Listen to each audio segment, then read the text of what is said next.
Hare Krishna.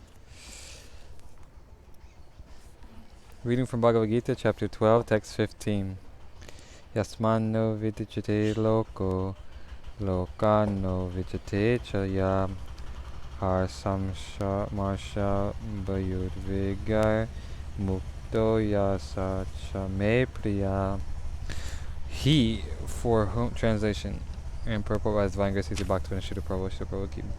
He for whom no one is put into difficulty, and who is not disturbed by anxiety, who is steady in happiness and distress, is very dear to me. Purport. A few of a devotee's qualifications are further being described. No one is put into difficulty, anxiety, fearfulness, or dissatisfaction by such a devotee. Since a devotee is kind to everyone, he does not act in such a way to put others into anxiety. At the same time, if others try to put a devotee into anxiety, he is not disturbed. It is by the grace of the Lord that he is so practiced that he is not disturbed by any outward disturbance. Actually, because a devotee is always engrossed in Krishna consciousness and engaged in devotional service, all such material circumstances cannot woo him. Generally, a materialistic person becomes very happy when there is something for his sense gratification and his body. But when he sees that others have something for their sense gratification and he hasn't, he is sorry and envious. When he is expecting some retaliation from an enemy, he is in a state of fear. And when he cannot successfully execute something, he becomes dejected. But a devotee is always transcendental to all these disturbances. Therefore, he is very dear to Krishna. Om Gyana Trimidasa Gina Jana Sharakya Chaksha Amalatamya Tasme Shri Gurave Namaha. Namo Om Vishpadayam Krishna Vastayam Patishamati Subhak Swami Tidamani Namo Om Vishpadayam Shrimati Bhaktavedanta Swami Tidamani Namaste Saraswati Devi Gaurvani Pacharani Vishesha Srinivadi Pashatarani Namo Mahavadhanaya Krishna Prema Padedite Krishnaya Krishna Charanya Namo Gravashaya. Hey Krishna Karana Sindhudina Bandhu Jagat Pade Gopesha Gupika Kantarada Kanta Namostate Tapta Kanchana Gaurangi Radhe Vrindavaneshwari Vrishabhanu Sutta Devi Parahiri Priye Vanchakapata Pubisha Kripa Sindhuve Chapartam Pavan Vyu Eshnabhyo Namaha Jai Shri Krishna Chaitanya Prabhu Nityananda Shri Advaita Gadara Shasari Gaur Bhaktavinda Hare Krishna Krishna Krishna Hare Hare Hare Rama Ram Ram Hare Hare. Jai Ho. So, here, this sloka is explaining the qualifications of a devotee. So, devotee has many qualifications. There's 26 in total, I believe. And they are discussed in Nectar of Devotion. And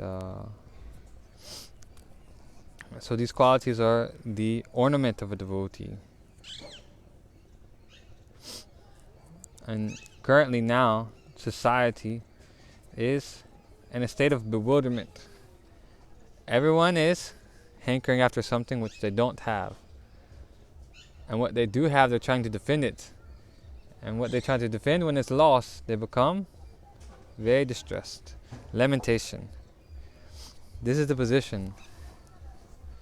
Says Tara Rajastamo Bhava, Kamaloba Dayastri. It's just that by being in the passion, the modes of passion, ignorance, they are symptomized, these modes are symptomized by lust, greed, and desires, hankering for more and more greediness. I want more and more. And it says that greed is the origin of all sin. It is saying that for one who wants more than he is allotted, he will become very greedy and he desires more and more and more and more. And this is the root of all evil. It's actually the example can be given. This is only in human society also. In animal society, they are not even like this. If you take a bag of grains and we dump it into the street or somewhere, let's say somewhere, birds will come. But they will come and take what fills their belly, and then they won't take anymore. They will go. But human, he will come and take and try to take more than necessary for the day and try to stock. So because of the greedy population, that a few percentage of people in the world, they are greedy and they have more than what is necessary for maintenance and survival. So because of this greedy nature, the general populace are being left so-called scarce of necessities. But actually this scarcity is a neglectfulness of the proper use of what God has given. In Africa, there's lands, vast lands that was, Prabhupada said that back then when he was there, he said that there's vast lands simply used for growing coffee, for making coffee. But we will not die if we don't have coffee. So this is useless. This is mismanagement, improper use. In the Sri Upanishad it says that Imam, was it? What's that? I don't remember the sloka so much. But in the Upanishad it states that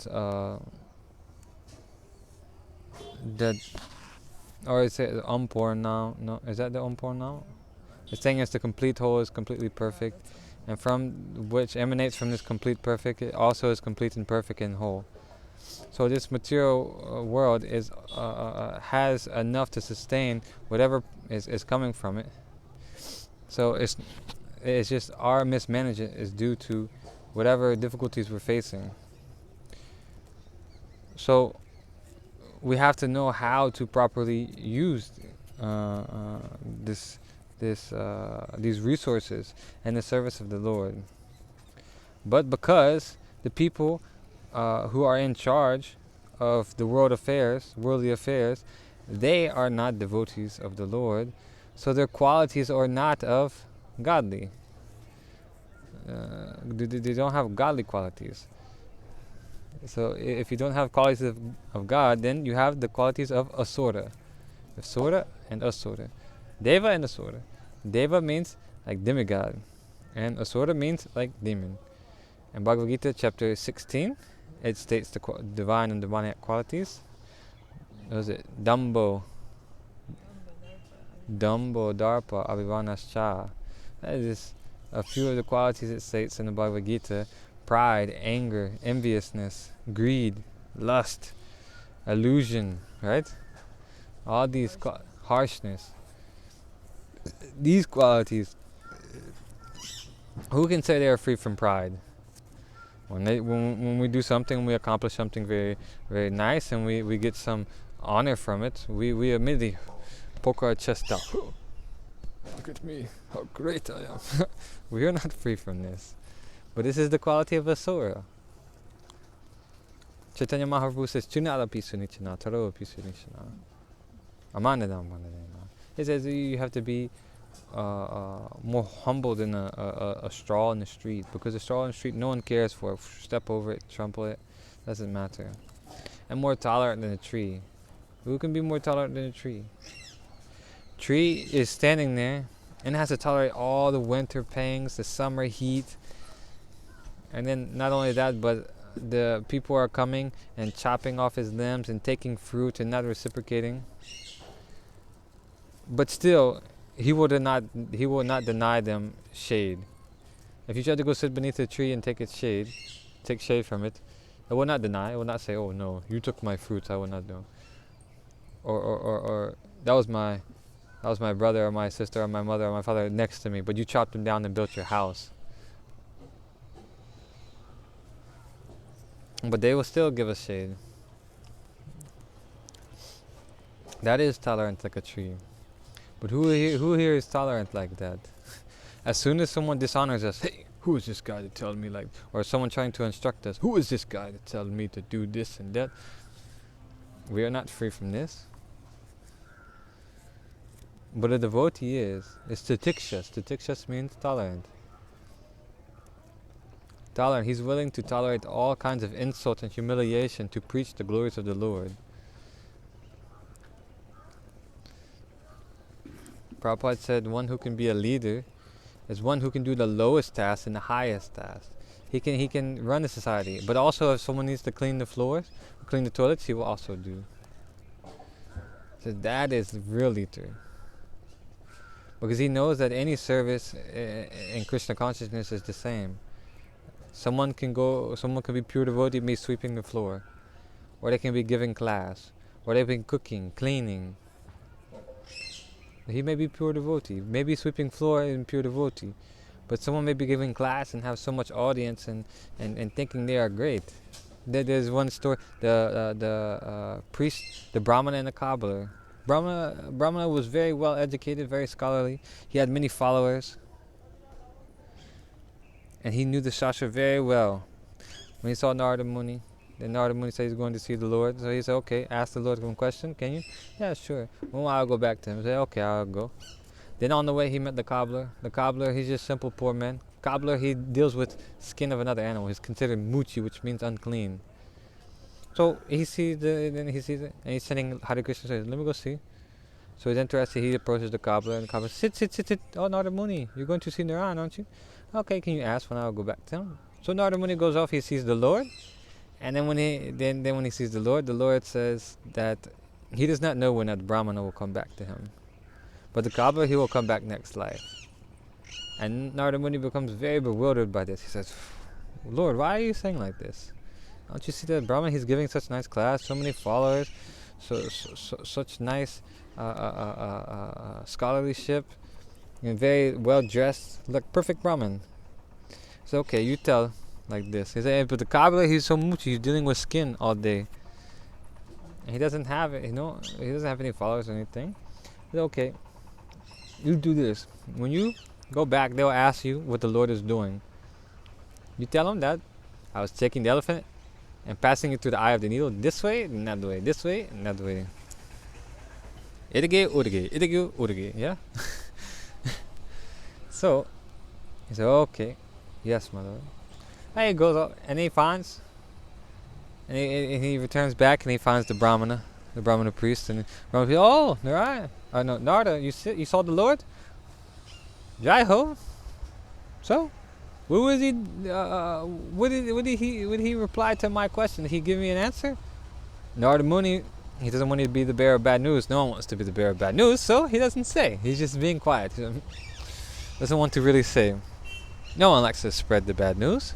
So he's sitting there, and then he said, okay, you were going to see the Lord? Then what was the Lord doing? He tells me. If you want to see the Lord, you can tell me what he was doing. He said, okay. Okay, I tell you. The Lord, he was sitting there when I got there. He was taking one chubby elephant, passing it in the needle, through the eye of a needle. Erige, orige.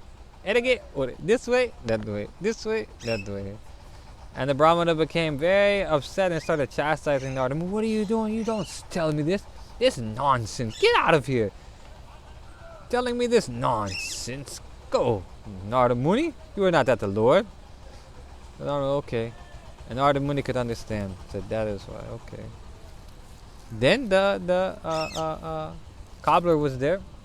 And he found the cobbler again. And the cobbler is sitting there. Hare Krishna, Hare Krishna. Krishna Krishna, Hare Hare, Hare Rama, Hare Rama, Rama Rama, Hare Hare. And he saw Narada. Oh, Narada Muni, come, sit. He made a nice sitting place for him with what he had, which was like a straw mat. He maybe got a glass of water, they say. That's what it says in Shastra. We should try to greet a guest in accordance to our capacity. So he wasn't very rich, so whatever he had, a straw mat and maybe a cup of water, he offered to Narayana. He said, sit. Please sit, come. And then he said, oh, you want to see the Lord? What was the Lord doing?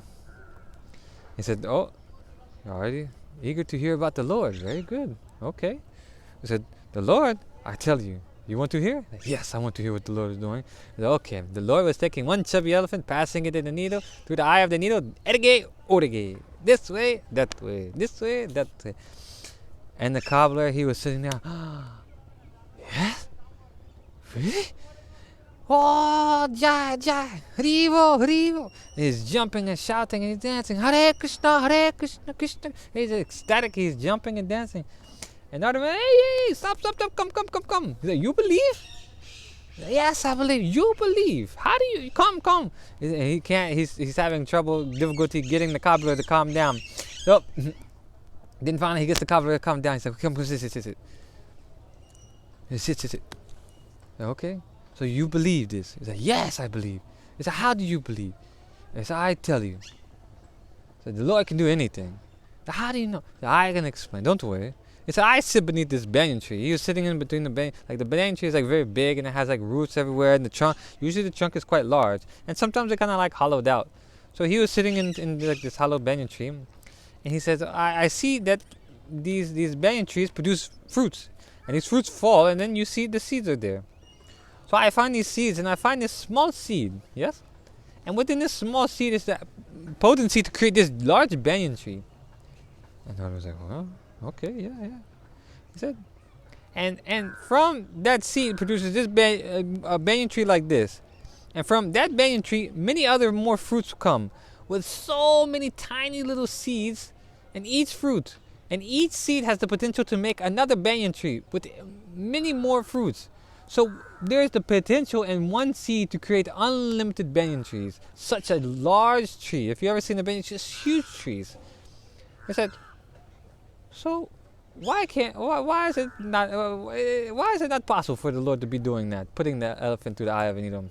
The Lord can do anything and everything. That's why He's God. Well, it's because the Kaaba has faith. Yasa Devi Parabhakti Yatata Devi Guru. He has faith. So he can understand. By theoretical book knowledge, we cannot understand. We have to practice devotional service. Vasudevi Bhagavati Bhakti Yoga Prayojita Janatasyu Vairagyam Ganachat Haitukam. We have to become detached with this material world. Was it Vairagya Vidya, yeah? That's what we hear. Vairagya Vidya. Nija Bhakti Yogam. Vairagya Vidya Nija Bhakti Yogam. We have to learn education for detachment. That is one of the qualities of a devotee, is that he is detached. He's steady in happiness and distress. So he's detached. He's not disturbed by any anxiety. And when he doesn't put others into difficulty, but he's detached. He knows that everything belongs to their Bhaktaram Yagnatapasham Sarvaloka Maheshwaram. That the Lord is the proprietor of all planets and demigods. So he does not. He understands this, and by understands Gyantam Shamrantam Richati, he is peaceful. So the devotee knows that he is not proprietary. So therefore, he does not try to work hard for something that is not his. He says, whatever is allotted to me cannot be plotted. Whatever is allotted cannot be plotted. Huh? Blotted. Yeah? I'm full. Don't worry. I'm such a rascal. But he says that, like, he is not trying to get more than what is necessary for his maintenance. He simply tries to work hard because for Krishna, for Lord Hari, because it says Samsiddhi Haritoshana. The perfection of all life is pleasing Lord Hari. By pleasing Lord Hari, then Lord Hari is a name for God, meaning that he removes the distresses of his devotees. Also, another name is Dinabandhu. He's friend of the distress. So that's why many of the devotees, it's like a thing here where they accept poverty condition. They voluntarily accept poverty. Because one who has wealth, they will not accept. Actually, it says that if someone is wealthy, they're trying to defend their wealth. Because when one acquires some kind of material asset, they have to defend it. That is the natural instinct. If someone has something of value, they have to defend it. If you get a lot of money, you have to get a bank account. And you get that bank account, you choose a trustworthy bank so they can be protected. Otherwise, what will happen to it? Loosely, all hard work finished. So one who has many material profits, assets, then he is working hard to defend. So he would not let saintly person come in his home and try to hear from instruction from him, because a businessman is all about dollar and cents. He's not trying to hear about God. He says, "No, I have no time." This other day, when one great devotee was distributing books, one visitor came. He's Indian bodied, so he's curious to see a Western body distributing books. So they approached this devotee and said, "Hey, I see you're here. Why are you here?" He said, trying to. They said they're trying to distribute these books because it will make them happy. And they said that they humbly suggested that they should take a book and it will help them become happy and change their lives. But then this visitor said, "No, I have no time." Then they asked, "You have no time?" "Yeah, I work. I work in hotel management." "Oh, hotel management, that's a lot, busy." And they inquired how long he was working daily. He said 14 hours a day. 14 hours a day, every day, being hotel manager, big post, big position. It's attached to his post. So I have no time to hear about God. I have to manage this hotel. So this is our position. We're thinking we have so many things we have to take care of. We have to manage here. Even there's the story of Lord Indra. When he was cursed to become a hog. He's the ruling demigod over the heavenly planets. And he got sent here to become a hog. Then while he was in the body of a hog, he forgot all about his duties in the heavenly planets. And then by doing so, then when he left his post, up there it was all disturbances. And so Lord Brahma, creator of the universe, he said, "I got to get Indra back here. He's got to go back to his post. Hey, we got to settle this stuff. It's getting too crazy up here." So he went down and he said, "Indra, come, you have to come back." And Indra's like, "I cannot go. I have to take care of I'm here, my family." He had his little hog pig, like he's in his body of hog. So he has little hog babies. And he's like, "I have such nice food. I have nice mates." He's mating with his sister, his mother, his daughter, whoever. He cannot. It's hog life. Hog does not discriminate like this. That's animal life. So it's just a filthy animal. You see. Oh, Krishna. But so the hog does not, and the hog thinking he is enjoying. But we can see how disgusting the hog is eating stool. But he is thinking it's nice. Because it is the consciousness. Someone in a higher level of consciousness can see the degraded life of a hog and say, "I don't want to live like that." But we are thinking that this life is good. Like the hog is thinking stool is good. That his unrestricted sex life is good. So we are thinking that this life is good. But actually this life is not good. We are bewildered. This is Maya's illusion. This is Maya tricking us to making us believe that this place is worthy to stay and be comfortable. This is padam padam yavi padam not tesham. That this every step is danger. At any moment heart attack, or at any moment car crash. So many different ways that we can leave the body at any moment. And if we're not leaving the body, if it's not dead, then we're suffering in some other way. This place is simply suffering. Otherwise, then why do we need fan? We need fan to mitigate the heat. Or why we need jacket to mitigate the cold. So when it's too hot, then we have to put on fan. And when it's too cold, we have to put on jacket. And if it's not that, then when we're hungry, we have to eat.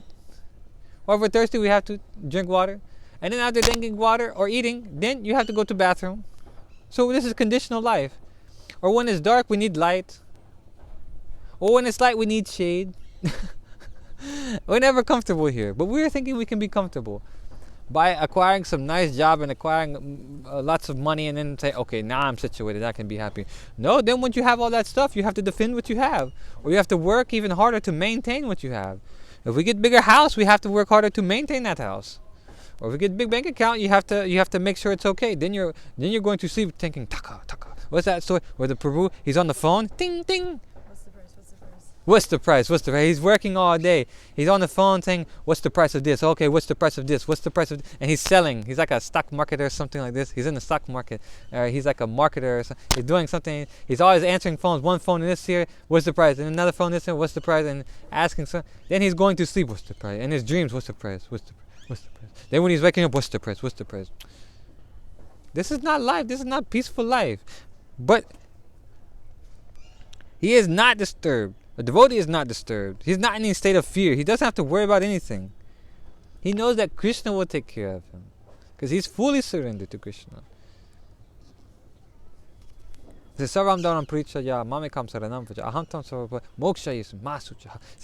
he's abandoned everything. He says, I simply surrender unto you, Krishna. You have asked to surrender unto you, I am surrendering. And then Krishna says, okay, I shall deliver you from all sinful action. Do not fear. So he has no reason to fear. But all of us, we are in fear. We are all in anxiety. Otherwise, why so many prescriptions to reduce anxiety? No one can say they are not in tension. Even the most exalted position considered, and the material, like the President of the United States, he's considered maybe like, because the United States is considered like one of the topmost countries. So the post of the President is considered one of the topmost posts on the entire planet. But still, you see, Barack Obama, before he entered the White House, he had nice black hair. He was looking young and fresh, like a fresh youth. 4 years after office, head full of gray. Why? Gray, when the hair turns from like black or brown to gray, it is a sign of stress. And he looks old. Eyes are drooping, long face. Because he's full of tension. So attaining some high post or attaining lots of money will not get rid of our tension or anxiety or stress. The only way is to become fearless. A devotee is fearless, because he knows that I am not this body, but I am spirit soul. Nahanyate hanyamne sharire. Najayate mute vkarachin. Nayam bhutva avitava nabuya. Ajo nitashatta hamprano. Nahanyate hanyamne sharire. He knows that this soul, it never is never dying, is everlasting, it is ever existing, it is primeval, and it is not slain when the body is slain. But one who is on the bodily concept of life, he is thinking, oh, how will I attain more? I need to, in relation to the body, I need to acquire more. But devotee is not like this. Someone who's on bodily platform, he's always thinking how to enjoy the senses. That is material life. Material life means how to enjoy the senses. Spiritual life is how to please Krishna. So this Krishna consciousness movement is giving Vairagya Vidya, education how to become detached. Detached from this body. And how to, what was the other term they used? I forgot. But how to become attached to Krishna. We have to come, Vairagya Vidya, how to become detached from material life. And how to become attached to Krishna. But material education is how to become attached to this body by cultivating sense gratification. But this will not create happiness, because the senses can never be satisfied. They're unbridled. The unbridled senses can never be satisfied.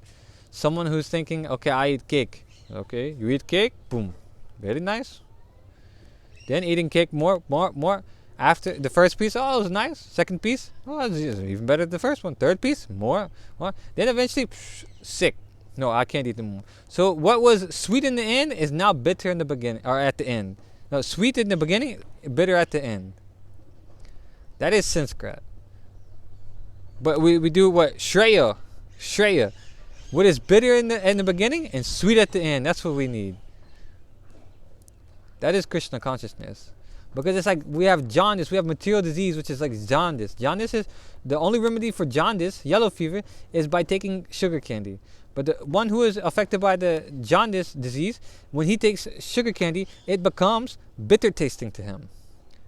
But the remedy for jaundice is taking sugar candy. So he may take and be bitter. To one who's healthy, he's taking it is sweet. Because he's in the disease condition, he is not tasting the sweetness. So that is because his illness, his disease. But someone who is in normal health, he is taking sugar candy, it is sweet to him. But the remedy is taking more and more sugar candy, rock candy, more, and then slowly it'll become less bitter, even less bitter, very little bitter. Now sweetness is coming, then more sweet, even more sweet, then sweetness it is tasting, and he's in a healthy condition. So that is our position. Because we have material disease, we are not tasting the sweetness of Krishna consciousness. But one who keeps taking more and more, it says, Nasta prashu vajashu nityam bhagavata sevaya. One who keeps taking more every day, serving Bhagavat, book Bhagavat and person Bhagavat. Every day, nitya, all the time, trying to think, how can I serve? How can I? Then it begins to taste, at first maybe bitter, and we may have to force a little bit, but slowly, slowly, slowly, it will become sweet and sweet and more sweet and sweetest. But in material life, the sweetness has an end point. But in spiritual life, it's anandam buddhivardhan. It's ever increasing. It says susukum kartum avyayam, everlasting and joyfully perform. The Brahmabhuta prasanatma. Jubilant, you become jubilant when you come to the Brahmabhuta stage. So that is the qualities of devotees. Because he says, he is not bewildered by the happiness and the stress, because he knows they are coming like the winter and summer seasons. They just come and they go, come and they go, come and they go. So he's not bewildered by such change. So he's steady, he's fixed in his consciousness. When happiness has come, he's not overly happy. Here, okay, by the mercy of the Lord is coming. Jai Ho. Then when the stress comes, he said, mercy of the Lord, I deserve much more, but he's giving me a fraction of what I deserve. Jai Ho. Carry on with my service, no matter what. That is what Yudhishthira Maharaj, we do Mahajana Yena Gata Sapanta. We follow the Mahajans. And Yudhishthira Maharaj, not Yudhishthira Maharaj, it was grandfather Bhishma. It was Bhishma Dev. Bhishma Dev, he was on the battlefield and he was leaving the body. And then Yudhishthira Maharaj and many other great saintly and sages, they came to see Bhishma leave his body on the battlefield, Kurukshetra, and he was laying on the bed of arrows. And when he was doing that, Yudhishthira Maharaj was inquiring him how he should run the kingdom. And even on his deathbed, in a very painful situation he was still giving instructions according to the religious principles of the Vedas. That he is undisturbed, even that condition. And Prabhupada is another example, modern day saintly person, great modern day saintly person, who established this International Society for Krishna Consciousness. On his deathbed, even up to the point of his last breath, he was trying to follow the instructions of his spiritual master and translate Srimad Bhagavatam. Not for his own sins, but for the satisfaction of Krishna and his spiritual master. So if we want to get the attention of Krishna, we have to follow the Mahajans. We cannot imitate, but we can try to follow and get their blessings. And by getting their blessings and their mercy, then one day we can become perfect. And when we become perfect, then we can go back to the perfect. Because one must be supremely pure. One must be 100% pure to associate with the Supreme Person. Param Dhamma, Param Bhava, Paricham Pavaram Bhavan. Param Brahma, Param Dhamma, Paricham Paravam Bhavan. The Krishna is supremely pure. So to associate with the Supreme, we must also be pure. We must be as good as God to go back to God. So this Krishna consciousness movement is giving the opportunity to develop these godly qualities, these qualities of a devotee. So one must develop these qualities and try to understand God. That's a janma karma chamidivyam evam yoviti tatvaha tattva dahampachara. That 90 mam iti Arjuna. That by realizing, by understanding the appearance and transcendental appearance and nature, activities of Krishna, then one goes back to Krishna after leaving this material body. He does not accept another material body. He accepts a spiritual body in the spiritual world. And that is the ultimate goal of human life. But to do that, we have to develop the qualities of a devotee, because devotee has godly qualities. And once has developed all the God's qualities, then he can return back to him. And only then, without having any attachment here. So it's Vairagya Vidya, Nijya Bhakti Yogam. We have to practice. There's a Yukta Vairagya, Jnana Yukta Vairagya. Jnana Vairagya Yukta. Jnana Vairagya Yuktanam. Yeah. We have to have knowledge and practice of renunciation. And by doing that, we can become purified. Taking Krishna Prasad, chanting Krishna's name, two functions of the tongue. Chanting, vibration, and tasting. So we taste Krishna Prasad, very nice palatable foodstuffs. So nice. And chanting Krishna's glories. And then we have ears. We can hear about the Lord from his pure representative, liberated soul. And we get benefit. Use our legs to walk to the temple. Use our hands for cleaning, cooking, some seva. Make your life perfect. Live peacefully, and even in this life. And then at the end of your life, go back home, back to Godhead, become liberated, and go back to Krishna. Simple. This process has been given by Srila Prabhupada and this ISKCON movement. So we should take advantage of this great opportunity and try to make success of this human form of life and go back home, back to Godhead, where we can be eternally with Krishna, with God, and live peacefully without any distress, anxiety, any tension. It says Vaikuntha. Vaikuntha means free from anxiety. This place is full of anxiety. So let us all come together and try to work together to please Krishna and ultimately go back home, back to Godhead, to see Krishna and play with him and his pastimes, sing and dance, take fruit salad with the cows, cowherd boys and Krishna and the gopis and everyone in the Vrindavan, Goloka Vrindavan, and live a blissful life, full of knowledge and bliss, with no birth, no death, old age and disease. That is a happy life, free from distress. So we should make use of this valuable human life and